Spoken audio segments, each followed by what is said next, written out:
Ato na lang tapakan para mas madali. No, so, lingon diri nga, while children were greatly desired in the ancient world, no, particularly in both the male dominant culture, birth and childhood were not easy. Without modern medical care, the risk to mothers in giving birth and to new births, infants and children were elevated.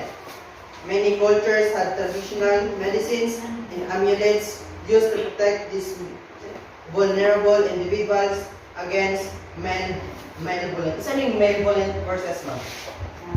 Malevolent forces. Pagkalalaki ba, mas gusto dito. Dominant yung lalaki. Okay, so muna siya ginaya ko sa butay diri nga malevolent forces. Kaya naman, so kung balik ta sa history, no, so sa atong mga history, di ba, kay sa sinauna yun, ang tinatawag yun nga malevolent forces because ang mga kalalakinan sa una, mas sila, yung sila ganin, mas valuable sila, Dominant in culture. Kaning mas sila ba, mas kinahatagan sila value kaysa sa mga babae. So, ingat ray,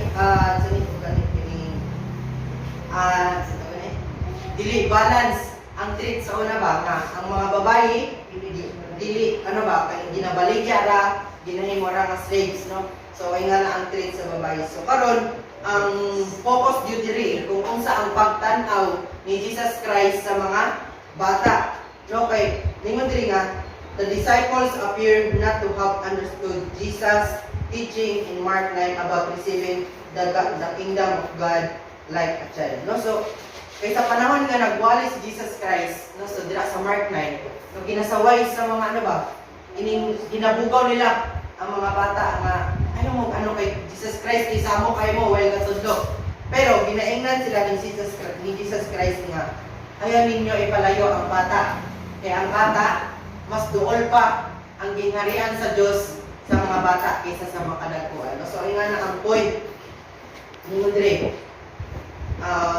They rebuke those who brought children to Jesus for blessing, perhaps thinking that he would not have time for such a sinful task. No? So, gingay na lang itong mga nagdalag mga bata, ang mga disipulo ni Christ, na ilang ginaingan nga, nagdala man mga bata nga ang Ginoo, wala na taas na panahon para ana ang mga simple na mga bata. Pero lingon diri, they were wrong.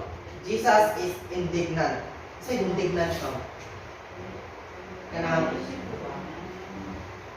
naidignidad? Kanang Indignant, hindi. Ila, indignant. Sa ba? Sa na indignant? Lumabag sa lawan. Okay. Okay, so saan naman to? Naman good. Hindi siya bang masugod ang mga tao nga mga bata sa bayon. Okay. So mara siya point dira. Okay, so lingon diri nga Jesus is indignant. Dayon sa pagpadayon Babag sa pagkataan mo.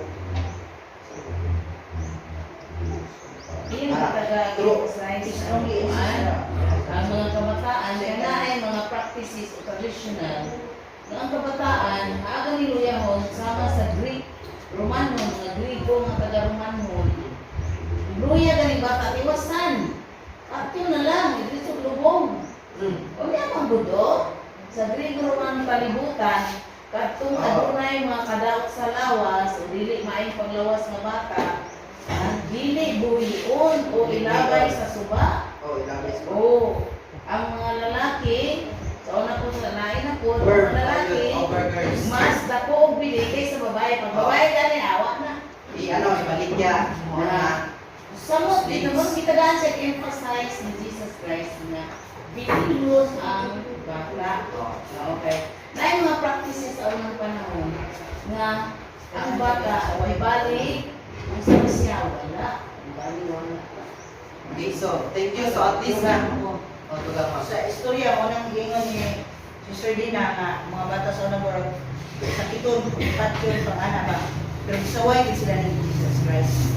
Isaway din sila nga dili na kay ngano bililhon ang mga bata kay isa pod sila sa mga sumusunod dito sa gingharian sa mga langit. Dili kay i-disregard ba Unang, sa ato, kinsay datong bata manimba, mandintista, pero galing kay kita gamay, bata dito sa Malabugas.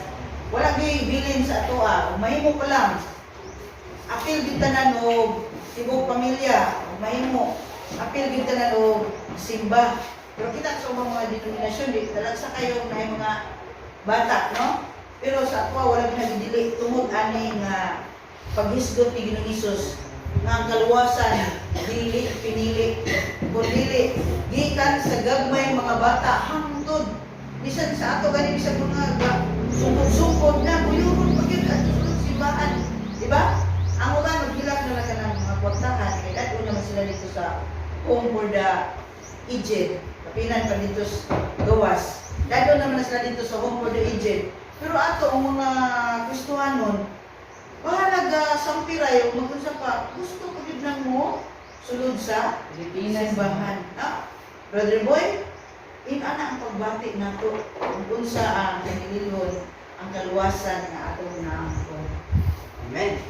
Okay, so thank you so much sa mga additional ideas no naghatag ka to clarification nga masasabtan nato nga dinhong dapita na dili nga lesson no gi-emphasize ang pagtugma sa mga bata no sa paghatag o paghatag og value sa ilaha na kay sila mas duol sa gingharian sa Dios no. So mingon diri last statement na he strongly insists that the disciples must not stand in the way of the children no. So dili sila magbabag sa mga bata ba sa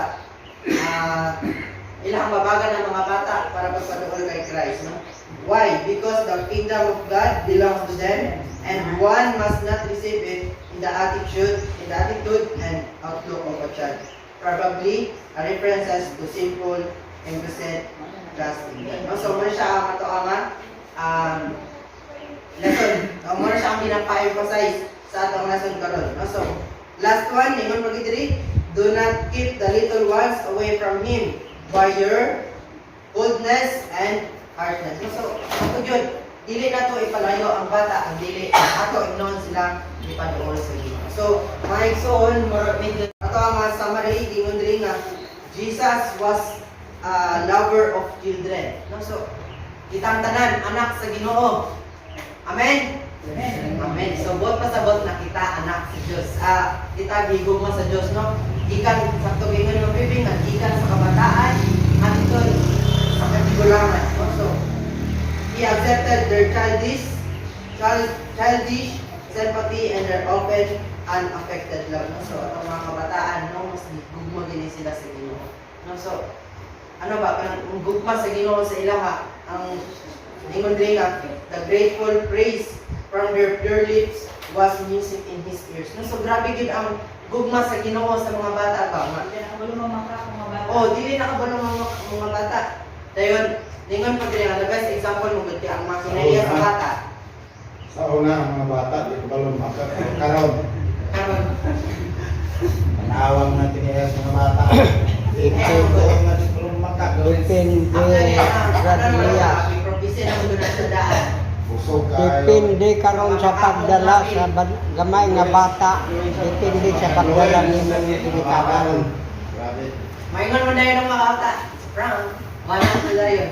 So lain na good. Pero ningon gid ang Ginoo nga ang mga kanito daw ang financial no. So atong mga bata ba nga madunggan ng makanta sa tubangan, wala ta kabalo nga that's a music to the ears sa atong Ginoo. No, so Right. Amen. ano ba kanang pinakalami gyud, kanang murag pinaka the best nga halad nga atong ginahatag sa Ginoo and refresh his spirit when oppressed by contact with grumpy and hypocritical men. Whatever the oppressed, whatever the Savior went, the benignity of his countenance and his gentle, kindly manner won the love and confidence of children. No, gikan ni kay Ellen G. White, The Desire of Ages, page 511. So, ingana ang gugma sa Ginoong Diyos sa mga gagmay mga kabataan. So, akong hangyoon ang tanan kung basta na may mga additional ideas, additional thoughts kay sarang gud atong mga idea ang mga knowledge dili mo gud tayo nga knowledgeable about discussing aning lesson basi naamoy mga ikadungag alang sa pagpalapad sa pagtagsatag sa kamuna-una. Duluboy, basi na additional sa Duluboy. Ako lang ikuano ang inyong ni Brabilias ng karong mga bata dili na gyud makuan mamakak na yun apan dili ang tanan siguro Brabilias. Kumanan man sa tagna na nasulat mo. O pero dili tanan nga kuan Na pa na kinin. depende sa imong pagdala sa mga bata angkod sila magako. Kay nga naman akong na-obserban sa kay Rizalin gikan sa nakaamgo siya o kanang mayong panimunan ko nakasabot na siya ba imo na siyang kuanon nga dili ka manugit yun sa ikuan pero abi nimo moingon na sa kuan man na kanang pamakak man na ang inatudlo mo makasabot na gid ka tinanglan siya makabati og mga istorya dili ko na siya mo nga nabatian ako kuan man ito maog na niya nito Ang apa yung mga bata. oo Pero lamay nilang yun. sa pagdala siguro sa kuan Napaday ko additional nung na dunggan ako ni siya nga statement gikan kay Pastor Bagarinaw. Kinsa na kay ni Pastor Bagarinaw. Ano na siya kaning sa una nailan ako na siya dito sa youth camp dito sa Dawid. Then nakita na ko sa iya nga race ningon sa dito nga. Hinahanglan dalon jud ako atong kabataan sa simbahan. Kaya nga naman kung dili ko na nato dalon ang atong mga kabataan sa simbahan. Makauna-una na sila lain. Like for example, dili din tinulang Ginoo kay si mama ra may naa sa simbahan, ako na ra mo sa balay. No, so muna importante gud kuno nga ato gid dalon ng mga bata sa simbahan para matudloan o mapa-feel na to ba ang presence sa Ginoo sa ila. Kaya kung nara sila sigis na balay, mo gid na lang naunahon na si mama kay siya ra may nakaila sa Ginoo. Ako dili ko din tinulang Ginoo kay wala ko kaila sa Ginoo. So muna ingon ni Pastor Bagrinaw nga parents dalagyod ang inyong mga kabataan sa simbahan sama sa gingon sa Ginoo sa lesson nga pinaagi sa imong anak matagal mo pagdagang palalangin. Amen. Muna siya itong mga lesson, karong tagon-tagon. So, dagang salamat.